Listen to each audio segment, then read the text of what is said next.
आज के इस वीडियो में हम लोग क्लास 12th के राजनीति शास्त्र के वर्ष 2020 में पूछे गए सभी ऑब्जेक्टिव प्रश्न की चर्चा करेंगे। ये क्वेश्चन बैंक का सीरीज चल रहा है जिसमें हम लोग क्लास 12th के आर्ट्स के हिस्ट्री, ज्योग्राफी, पॉलिटिकल साइंस इन सभी विषय को कवर कर रहे हैं। इससे पहले के वीडियो में हम लोग 2023 और 2022 ईस्वी में पूछे गए राजनीति शास्त्र के सभी ऑब्जेक्टिव क्वेश्चन को व्याख्या किए थे। इस वीडियो में हम लोग 2020 में पूछे गए प्रश्नों की चर्चा करेंगे। यदि आप लोग 6 साल के अंतराल तक के यानी कि पिछले 6 साल तक के जो भी ऑब्जेक्टिव क्वेश्चन पूछा गया है उन सभी को आप बारीकी से देख रहे हैं तो इतना यकीन रखिए कि आपका एक भी क्वेश्चन ऑब्जेक्टिव में नहीं छूट सकता है। और यदि आप ज़्यादा है तो आप 10 साल तक के प्रीवियस ईयर क्वेश्चन पेपर को देख सकते हैं। लेकिन अगर ये 6 साल के भी क्वेश्चन आंसर को देखेंगे तब देखें कि अधिकांश क्वेश्चन आपको बाकी की वर्ष में वही क्वेश्चन रिपीट देखने को मिलेगा। तो 6 साल तक के सही से आपको क्वेश्चन बैंक को देख लेना है और ऑब्जेक्टिव के लिए आपको हमेशा निश्चिंत रहना है। यही हालत सब्जेक्टिव के साथ भी है, अधिकांश क्वेश्चन रिपीट ही किए जाते हैं। इस बार हम लोग 2020 के क्वेश्चन आंसर को देखेंगे। जल्दी हम लोग बाकी वर्ष के क्वेश्चन आंसर की भी चर्चा करेंगे। तो चलिए शुरू करते हैं इस वीडियो के। पहला क्वेश्चन कर रहा है, भारतीय नागरिकों को कितने मौलिक अधिकार प्राप्त है? इसका राइट आंसर हो जाएगा 6। पहले 7 प्रकार के मौलिक अधिकार प्राप्त था, लेकिन वर्तमान समय में 6 प्रकार के मौलिक अधिकार प्राप्त है। आपको पता होगा कि 44वां संविधान संशोधन जब 1978 में हुआ तो 1978 में 44वां संविधान संशोधन के द्वारा जो संपत्ति के अधिकार था उस संपत्ति के अधिकार को मौलिक अधिकार के श्रेणी से निकाल दिया गया। तो आपको बहुत सारे एक्स्ट्रा तथ्य भी बताए जाएंगे। तो आपका काम क्या है कि जो भी एक्स्ट्रा तथ्य होगा उन सबको बारीकी से सुनना है और हो सके तो उन सभी बातों को लिखना है। जो भी बात आपको नहीं पता होगा उन सभी बातों को आप लोग लिखते भी जाएंगे।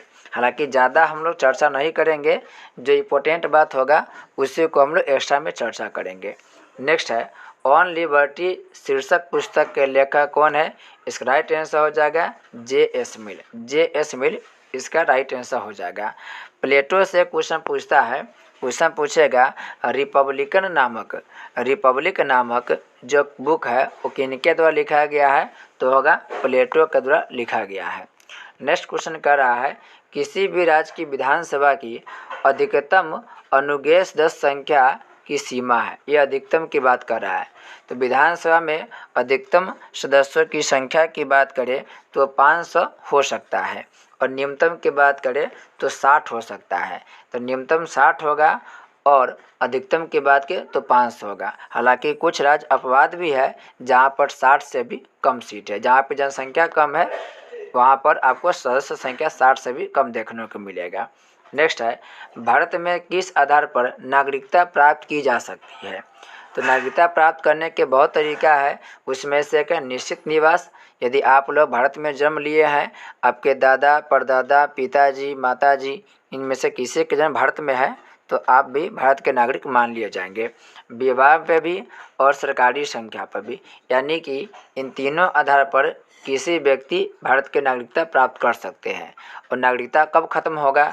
जब आप स्वेच्छा से देश के नागरिकता को छोड़ देंगे तब समाप्त हो जाएगी, या आप किसी दूसरा देश की नागरिकता को अपना लीजिएगा तो भी उस स्थिति में आपकी नागरिकता को समाप्त कर दिया जाएगा। नागरिकता से आप 2 क्वेश्चन और याद रखेंगे। एक क्वेश्चन पूछेगा कि बताइए इंडिया में कैसी नागरिकता है? तो इंडिया में एकल नागरिकता का प्रावधान है, यानी कि इंडिया में रहने वाले जितने भी लोग हैं वो सभी भारत के नागरिक हैं। जो भी राज्य में रह रहे हैं उस राज्य के निवासी माना जाएगा, न कि नागरिक माना जाएगा। लेकिन अमेरिका यानी कि यूएसए में दोहरी नागरिकता का प्रावधान है, यानी कि अमेरिका में रहने वाले जितने भी लोग हैं वो अमेरिका के तो नागरिक होगा ही, साथ ही साथ वो जिस राज्य में रह रहा है उस राज्य के भी वह नागरिक माना जाएगा। तो याद रखेंगे, अमेरिका में दोहरी नागरिकता के प्रावधान है जबकि इंडिया में एकल नागरिकता का प्रावधान है। अगला 5वां नंबर क्वेश्चन कर रहा है, राज्यसभा का उपसभापति निर्वाचित होता है। यह राज्यसभा के सदस्यों के द्वारा निर्वाचित होता है। नेक्स्ट है 73वें संविधान संशोधन के अनुसार 11वीं अनुसूची में पंचायती राज संस्था को कितने विषय सौंपे गए हैं।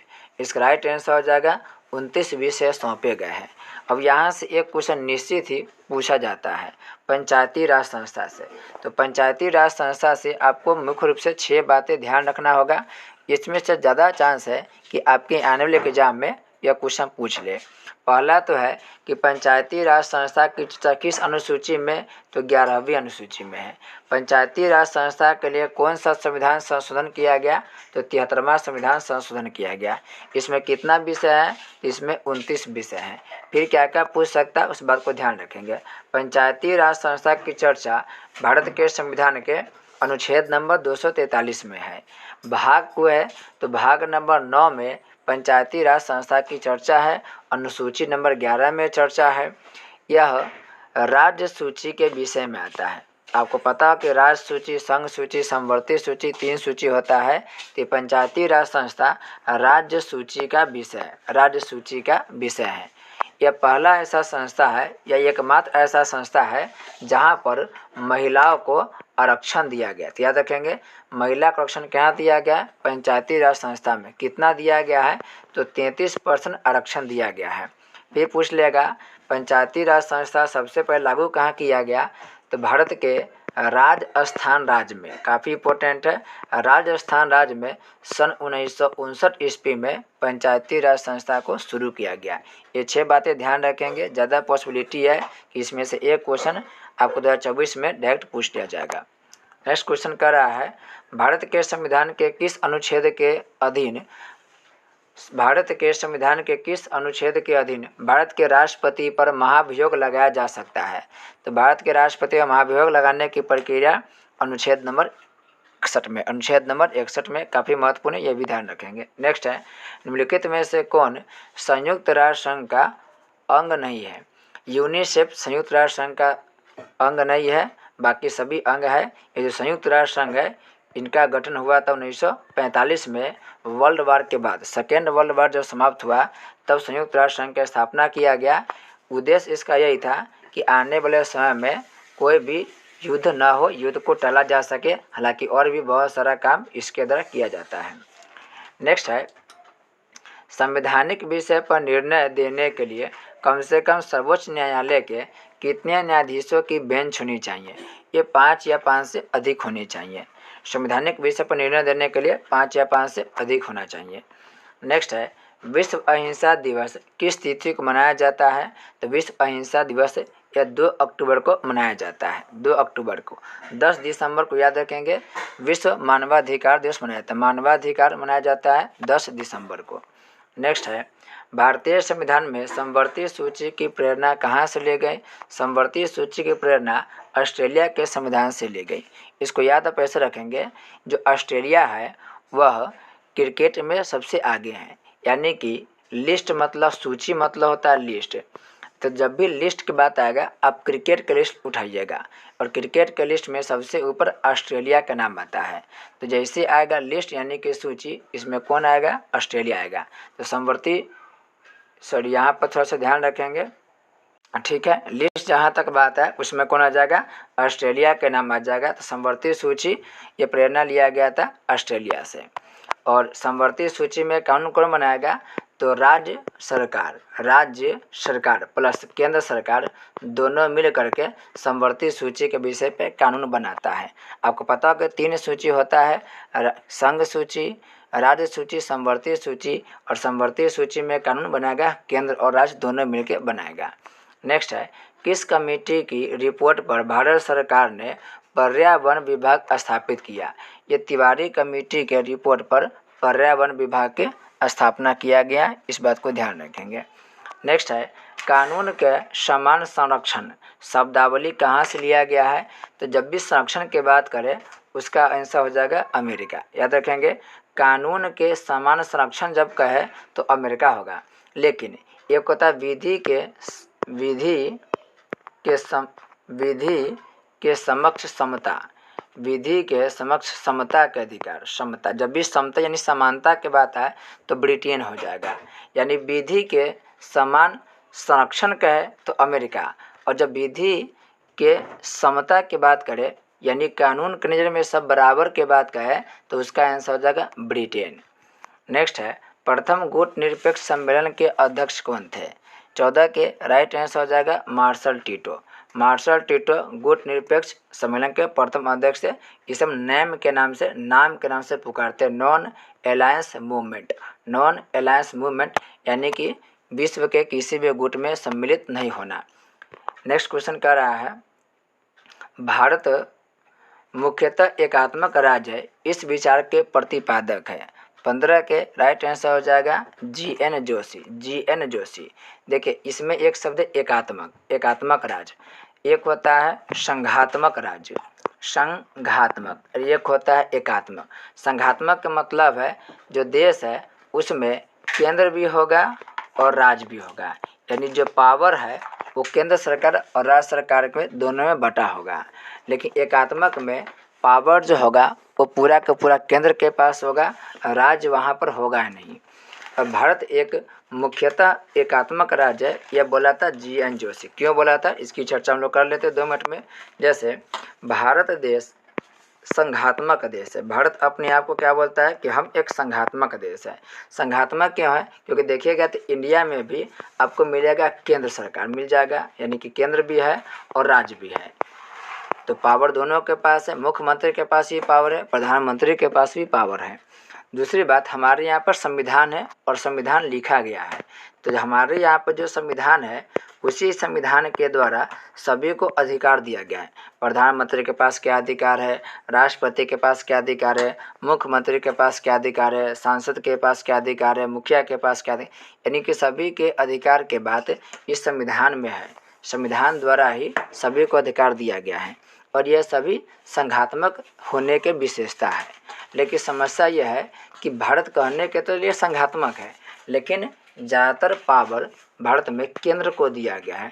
केंद्र ज़्यादा शक्तिशाली है और राज्य को कम शक्तिशाली बनाया गया है। इसलिए आप देखिए भारत में है तो संघात्मक, लेकिन संघात्मक होने के साथ साथ इसमें एकात्मक के झलक देखने को मिलता है, यानी एकात्मक विशेषता ही पाया जाता है।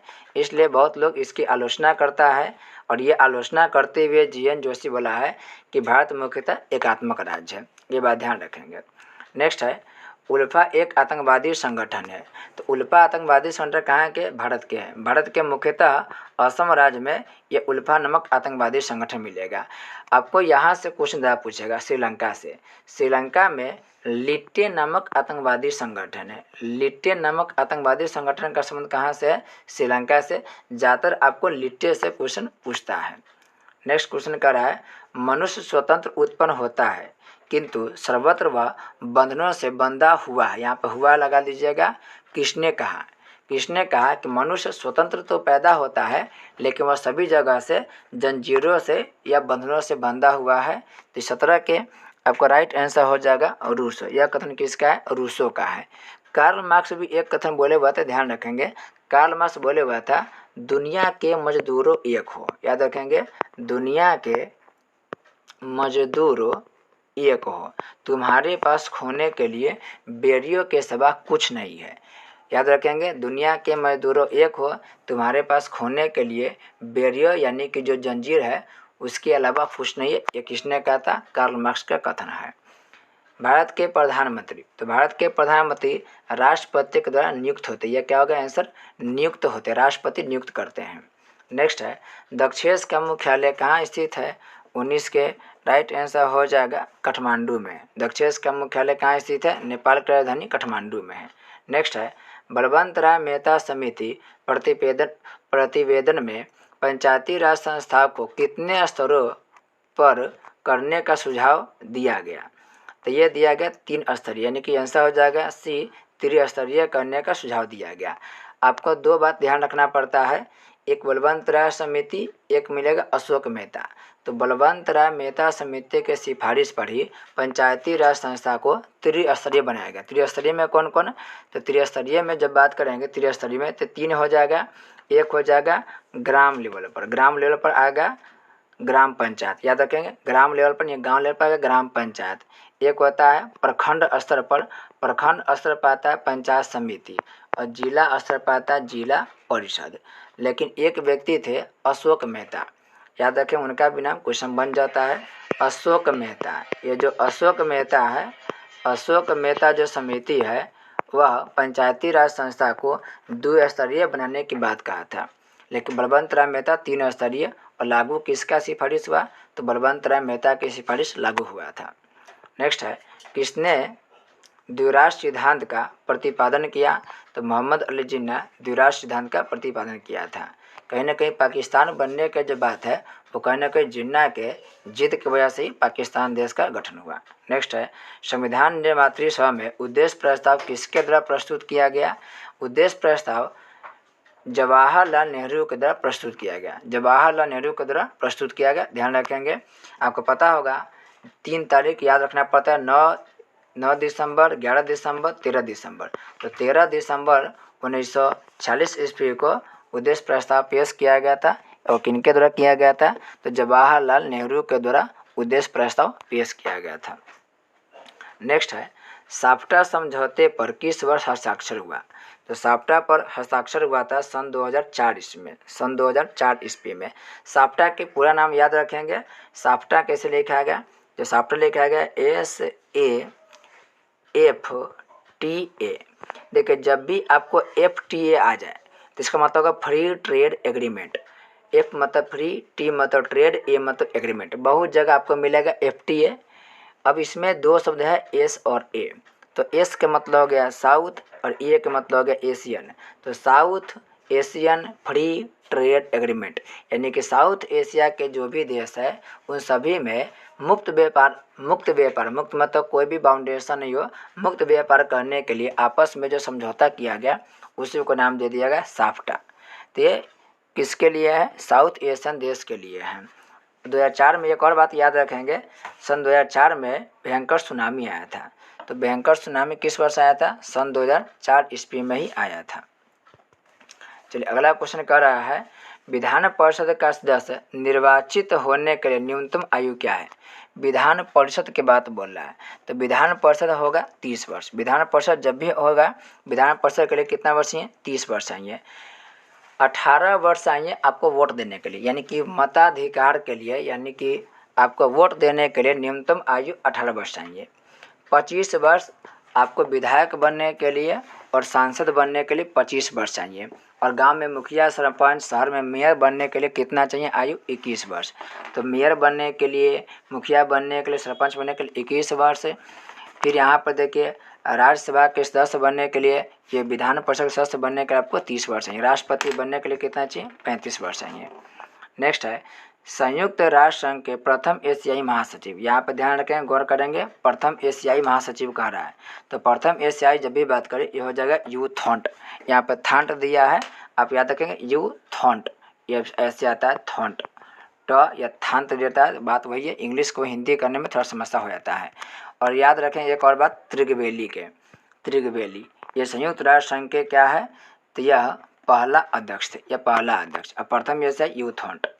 नेक्स्ट है, भारत में वयस्क मताधिकार प्राप्त करने के न्यूनतम आयु बताएं, 18 वर्ष चाहिए न्यूनतम आयु।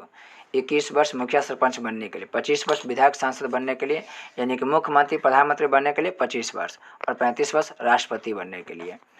नेक्स्ट है, निम्नलिखित में कौन एक न्याय का प्रकार है। न्याय के प्रकार में कौन आएगा, कानूनी न्याय भी है, राजनीतिक न्याय, आर्थिक न्याय, इनमें से सबके सब न्याय के प्रकार है। अगला है, भारत के राष्ट्रपति की स्थिति तुलनात्मक दृष्टि से निम्नलिखित में से किसके समान है। भारत के जो राष्ट्रपति होते हैं वो नाम मात्र के प्रधान होते हैं, इनके पास पावर नहीं होता, कहने के लिए पावर राष्ट्रपति के पास है, वास्तविक जो पावर है वो इंडिया के प्रधानमंत्री के पास होता है। और सेम यही अधिकार ब्रिटेन के महारानी के, हालांकि अभी तो ब्रिटेन के महाराज है, अभी तो क्या राजा है, लेकिन जिस समय यह क्वेश्चन है 2020 के समय, उस समय ब्रिटेन की महारानी, लेकिन हाल फिलहाल में जो महारानी की मृत्यु हुआ है उसके बाद ब्रिटेन के जो प्रधान है वो एक राजा के हाथ में है। तो ब्रिटेन के जो महारानी है या महाराजा है उनके पास कहने के लिए पावर है, वास्तव में उनके पास किसी प्रकार का अधिकार नहीं होता है, सारा काम ब्रिटेन में प्रधानमंत्री के द्वारा होता है। वही हाल इंडिया में है, इंडिया में भी राष्ट्रपति नाम मात्र के प्रधान होते हैं, सारा शक्ति किनके पास होता है, प्रधानमंत्री के पास होता है। जिसका क्या आंसर हो जाएगा, सी हो जाएगा ब्रिटेन महारानी। नेक्स्ट है, भारतीय नागरिकता अधिनियम कब पारित किया गया? ये पारित किया 1955 में। नागरिकता अधिनियम 1955 में पारित किया गया। 1952 में प्रथम आम चुनाव हुआ था, याद रखेंगे, प्रथम आम चुनाव 1952 ईस्वी में हुआ था। 1950 में क्या हुआ था? तो 1950 में अब देखते हैं योजना आयोग, तो योजना आयोग गठन 1950 ईस्वी में हुआ था। नेक्स्ट है संविधान निर्मात्री सभा के प्रारूप समिति के अध्यक्ष कौन चुने गए? काफ़ी आसान है, डॉक्टर अम्बेडकर को चुने गए।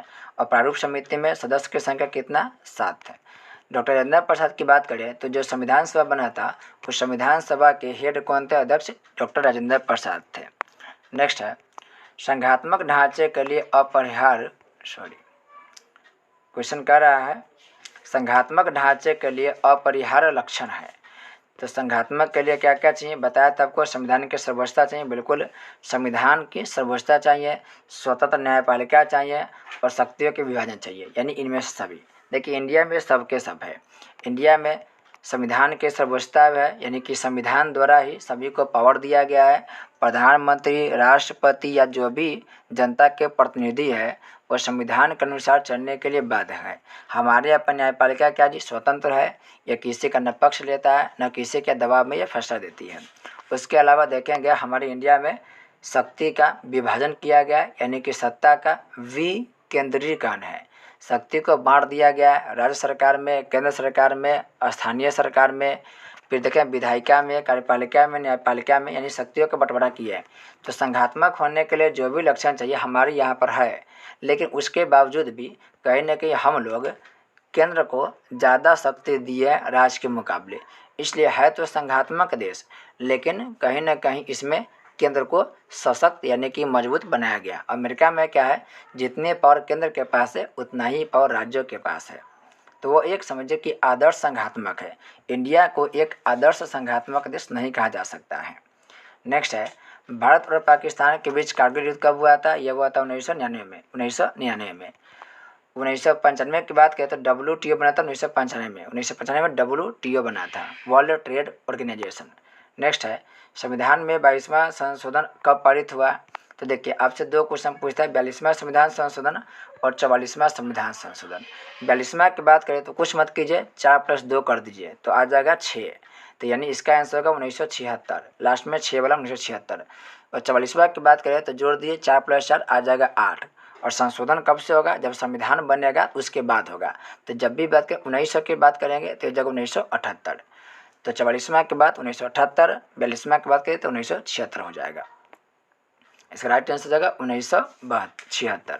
नेक्स्ट है प्रतिनिधि लोकतंत्र का आधार है। प्रतिनिधि लोकतंत्र का आधार कौन होगा? वयस्क मताधिकार। कौन होगा? वयस्क मताधिकार। और इंडिया में वयस्क मताधिकार कब दिया गया? किसको दिया गया? 18 या 18 वर्ष के ऊपर के व्यक्तियों को। नेक्स्ट है गुट निरपेक्ष आंदोलन कब अस्तित्व में आया? ये आया था 1961 में। 35 का राइट आंसर हो जाएगा 1961 ईस्वी। क्वेश्चन पूछा 1961 में और क्या हुआ था? तो गोवा जो राज्य है वो गोवा राज्य पहले पुर्तगालियों के अधीन था, लेकिन गोवा को हम लोग इंडिया में कब शामिल किए? 1961 में। नेक्स्ट है लोकतांत्रिक विकेंद्रीकरण का सुझाव किसने दिया था? यह सुझाव दिया था बलवंत राय मेहता समिति। और बलवंत राय मेहता समिति के द्वारा ही पंचायती राज संस्था का गठन किया गया। अशोक मेहता क्या बोले थे? अशोक मेहता समिति बताए थे कि पंचायती राज संस्था कितने स्तरीय? 2 स्तरीय हो। और बलवंत राय मेहता बताए थे पंचायती राज संस्था कितने स्तरीय हो? 3 स्तरीय हो। नेक्स्ट है मनरेगा कार्यक्रम की शुरुआत किसके शासनकाल में हुई? मनरेगा की शुरुआत हुआ था मनमोहन सिंह के शासनकाल में। याद रखेंगे मनरेगा जो है इसको लिखेंगे हम ऐसे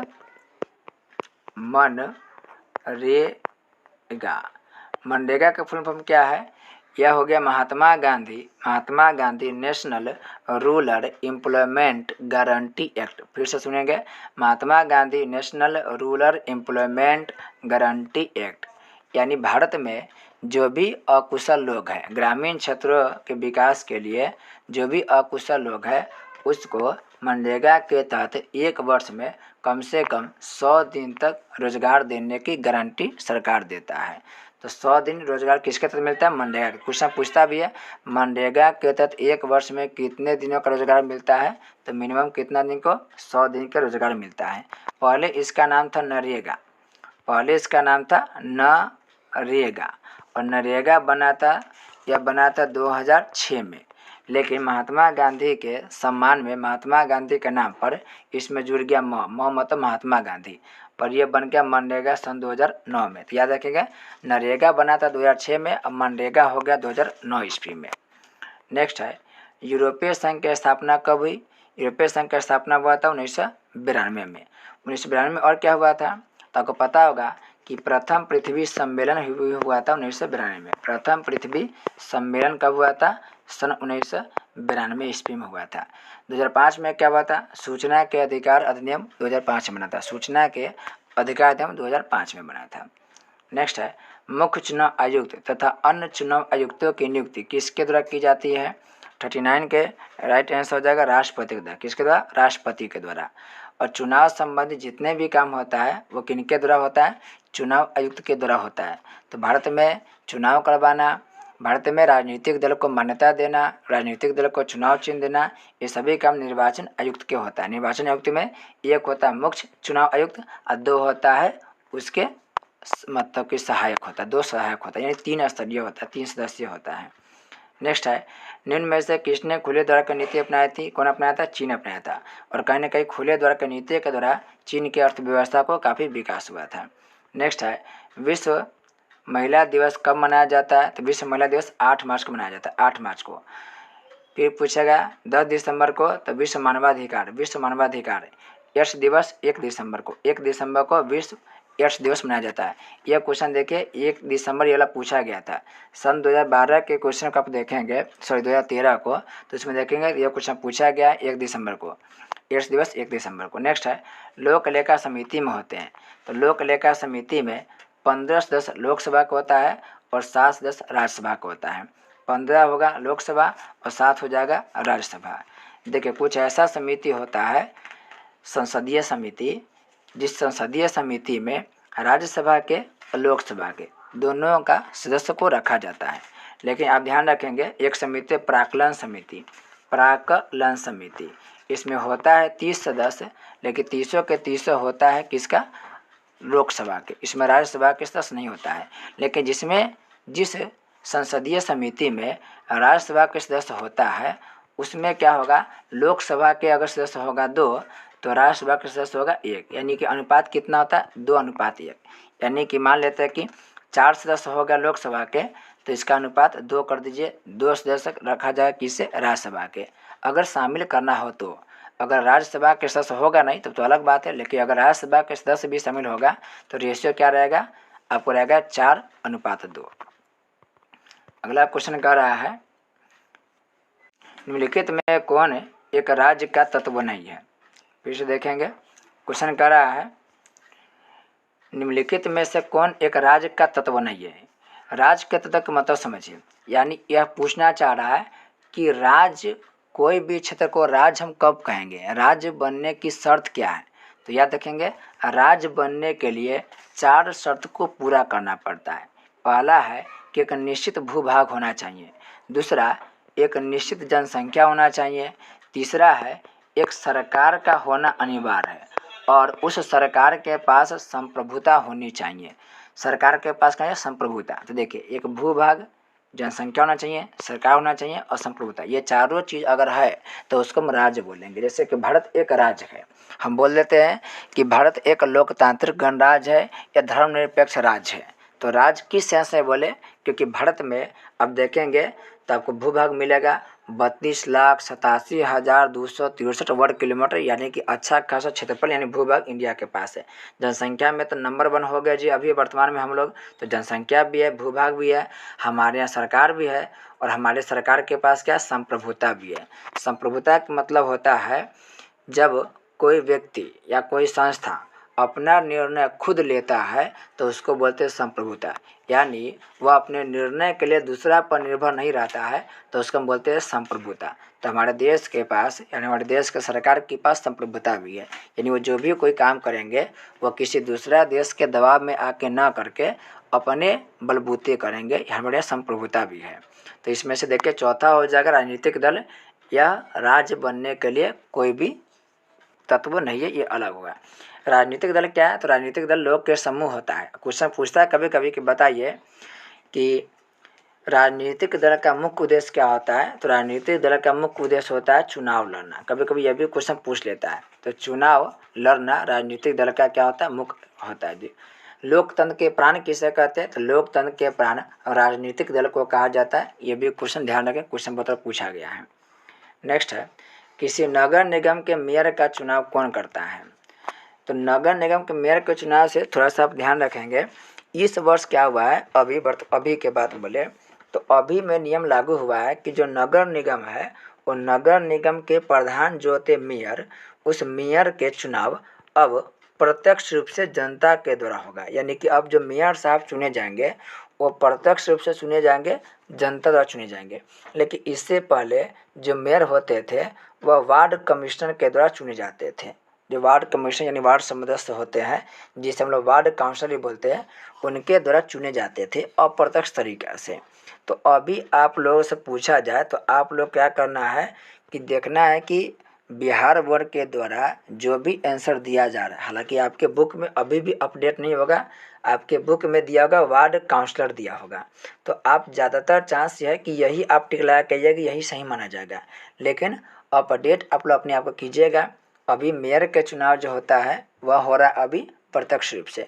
लेकिन एग्जाम में जब पूछा जाए तो ज़्यादातर आप यही टिक लगाइएगा, वार्ड काउंसलर ही लगाइएगा। हाँ, यदि आपको मॉडल सेट में आंसर में आपको जनता देगा तो जनता टिक लगा के आइएगा। लेकिन अगर आपको वार्ड काउंसलर दे, ज़्यादा चांस है क्योंकि अपडेट नहीं किया होगा, वार्ड काउंसलर ही दिया रहेगा, तो उसका आंसर ये लगाइएगा। एक क्वेश्चन ध्यान रखिएगा, नगर निगम के प्रधान को क्या बोलते हैं? मेयर बोलते हैं। और इसी मेयर को कभी कभी हिंदी में महापौर भी बोलते हैं, महापौर।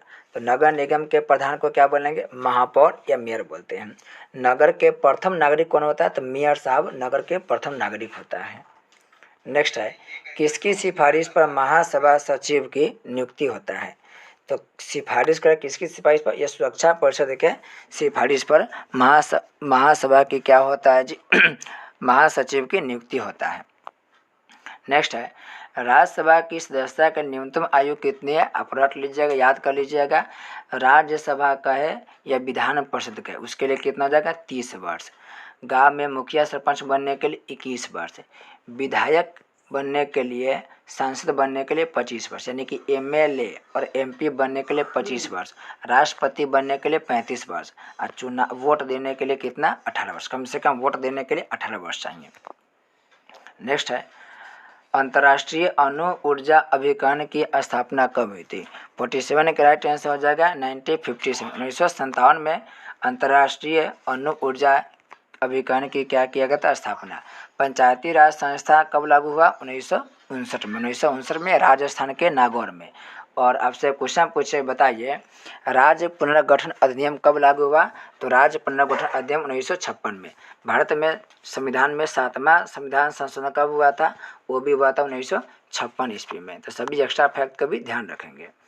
नेक्स्ट कह रहा है, संविधान का कौन सा अनुच्छेद संसद को राज्य सूची के किसी विषय पर विधान बनाने की शक्ति देता है?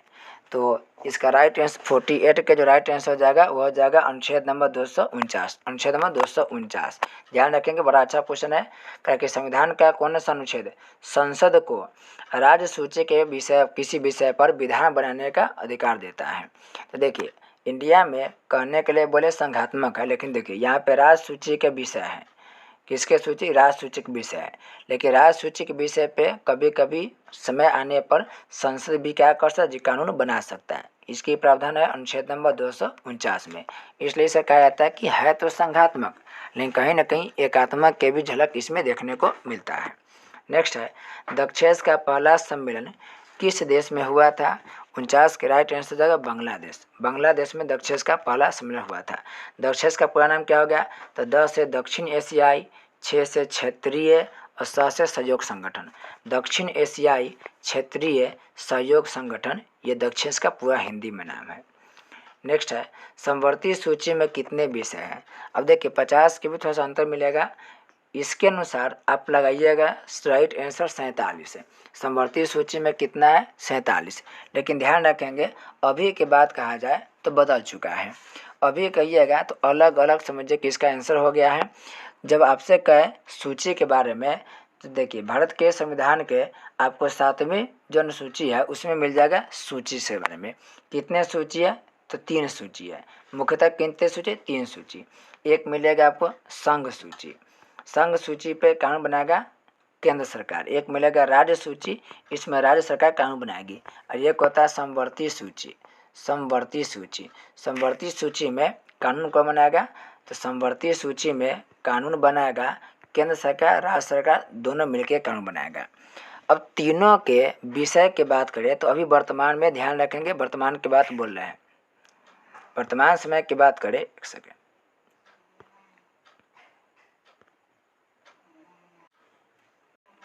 वर्तमान समय की बात करें तो वर्तमान समय में अभी संघ सूची में टोटल 100 विषय हैं। संघ सूची में 100 विषय, राज्य सूची में 61 विषय हैं और समवर्ती सूची में आपको मिलेगा 52 विषय। देखिए तरीका देखिए, 100 संघ सूची, राज्य सूची 100, समवर्ती सूची 52। आप ऐसे याद कीजिएगा 012 012 ऐसे याद रखिएगा, आसानी से याद रहेगा। सबसे पहले 0 वाला यानी कि 100 संघ सूची, फिर एक मतलब किस में? तो 61 में एक है, फिर 52 किस में? तो 52 होगा, मतलब 2 किस में? 52 में। आप ऑप्शन जब देखिएगा तो इसको सही से टिक लगा सकते हैं। तो ये वर्तमान के हैं, आप वर्तमान वाला याद रखेंगे, यही पूछा जाएगा। नेक्स्ट है 1972 का शिमला समझौता किन 2 देशों के बीच हुआ था? आसान क्वेश्चन है, भारत और पाकिस्तान के बीच हुआ था। भारत और पाकिस्तान के बीच शिमला समझौता हुआ था। जुल्फिकार अली भुट्टो था पाकिस्तान की तरफ से और इंडिया की तरफ से श्रीमती इंदिरा गांधी थी। नेक्स्ट है संविधान संशोधन की प्रक्रिया का वर्णन किया जाता है, आप भी खूब पढ़े होंगे। संविधान संशोधन अनुच्छेद नंबर 368, अनुच्छेद नंबर 368 में जम्मू कश्मीर से संबंधित धारा 370 था जिसे समाप्त कर दिया गया है। नेक्स्ट है सार्क में कितने सदस्य हैं? तो अभी की बात करें तो सार्क में टोटल सदस्यों की संख्या 8 है। पहले 7 हुआ करता था, लेकिन अफगानिस्तान जब जुड़ गया तो उसकी संख्या हो गई 8।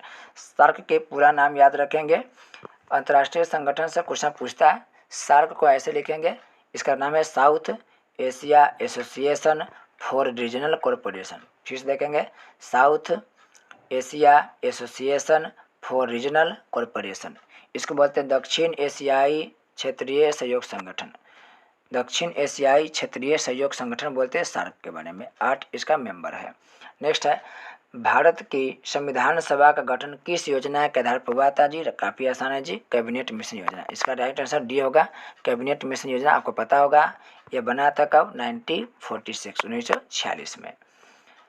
55 नंबर क्वेश्चन कर रहा है केशवानंद भारतीयवाद में सर्वोच्च न्यायालय ने किस विषय पर निर्णय दिया था?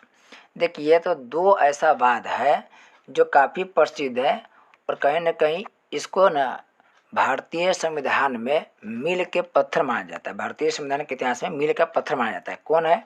एक है केशवानंद भारतीवाद, काफ़ी प्रसिद्ध है जी केशवानंद भारतीवाद। इसके बारे में ना आपको 2-3 घंटा में समझिए तो इसका लेक्चर मिल सकता है, इतना लंबा चौड़ा इसके बारे में डिटेल से चर्चा है। और एक मिलेगा गोलखनाथवाद, गोलखनाथवाद। 2 बात याद रखना पड़ता है, हालांकि इसके बाद अभी कर लेते हैं आंसर के बाद। तो जो केशवानंद भारतीवाद है इसमें सर्वोच्च न्यायालय ने कौन विषय पर दिया है? तो इसका राइट आंसर हो जाएगा संसद संविधान के मूल ढांचे को संशोधित नहीं कर सकती है। 2 बार सुनेंगे। देखिए भारत के संविधान के सभी नागरिकों को मिला है मूल अधिकार। पहले कितना था? 7 मूल अधिकार था, अभी कितना? 6 मूल अधिकार है। एक जो मूल अधिकार है वह था संपत्ति के अधिकार, संपत्ति का अधिकार। और संपत्ति के अधिकार को बाद में संविधान के द्वारा समझे बदल दिया गया नियम और कह दिया कि यह मौलिक अधिकार नहीं रहेगा, इसको मौलिक अधिकार के श्रेणी से निकाल दिया जाएगा। इसी पर क्या हुआ? एक केस हुआ, वो केशवानंद भारतीवाद एक केस के नाम से जाना जाता है। बाद में सुप्रीम कोर्ट ये फैसला देते हैं कि देखिए जो मौलिक अधिकार है उस मौलिक अधिकार में भी संशोधन किया जा सकता है, मौलिक अधिकार के विषय पर संशोधन किया जा सकता है। पहले ऐसा अधिकार नहीं था, लेकिन न्यायालय यह ध्यान रखेगा कि जो मौलिक अधिकार है उसके मूल ढांचा में परिवर्तन नहीं हो, मूल ढांचा में संशोधन नहीं किया जा सकता है। तो सुप्रीम कोर्ट कहा कि संविधान में जो भी बातें हैं उन सभी पर संशोधन कर सकते हैं, लेकिन बात जब आएगा मूल अधिकार के, फंडामेंटल राइट्स के, तो उसमें हम मूल ढांचे पर संशोधन नहीं कर। मूल ढांचा क्या है ये सुप्रीम कोर्ट क्लियर नहीं किया है। कहा कि हम जैसे जैसे आगे समय बीतेगा हम डिसाइड करेंगे कि मूल ढांचा क्या है नहीं है। बस आप बेसिक बात याद रखिए कि संसद संशोधन कर सकता है, लेकिन मूल अधिकार के मूल ढांचा को छोड़कर। नेक्स्ट है, भारत के संविधान में पहला संविधान संशोधन किस वर्ष हुआ था? यह हुआ था 1951 में। संविधान लागू हुआ 1950 में और अगले वर्ष संविधान में पहला संशोधन हो गया 1951 में। और आप पढ़े होंगे कि 9वीं अनुसूची जोड़ा गया था संविधान के पहले संशोधन द्वारा। कभी कोई क्वेश्चन घुमा के पूछ लेता है जी किसी एग्जाम में, क्वेश्चन पता बताइए संविधान के पहला संशोधन किस राज्य से संबंधित है? तो इसका संबंध बिहार से संबंधित है, भूमि विवाद से संबंधित है जी। इसकी चर्चा मुख्य वीडियो में किया जाएगा। 52 में क्या हुआ था? तो 52 में पहला आम चुनाव हुआ था। 53 में राज्य पुनर्गठन आयोग बना था, राज्य पुनर्गठन आयोग। और पंचशील समझौता 1954 में हुआ था, 1954 में। नेक्स्ट है, निम्न में से कौन एक मौलिक अधिकार नहीं है? बता दिए। संपत्ति का अधिकार मौलिक अधिकार नहीं है, ये संपत्ति का अधिकार को मौलिक अधिकार के श्रेणी से हटा दिया गया है। नेक्स्ट है, भारत और चीन के बीच पंचशील समझौता पर हस्ताक्षर किस वर्ष हुआ था? बताइए। 1954 में। पंचशील समझौता पर 1954 में क्या हुआ था जी? हस्ताक्षर हुआ था। 1950 में क्या हुआ था? तो 1950 में योजना आयोग का गठन हुआ था।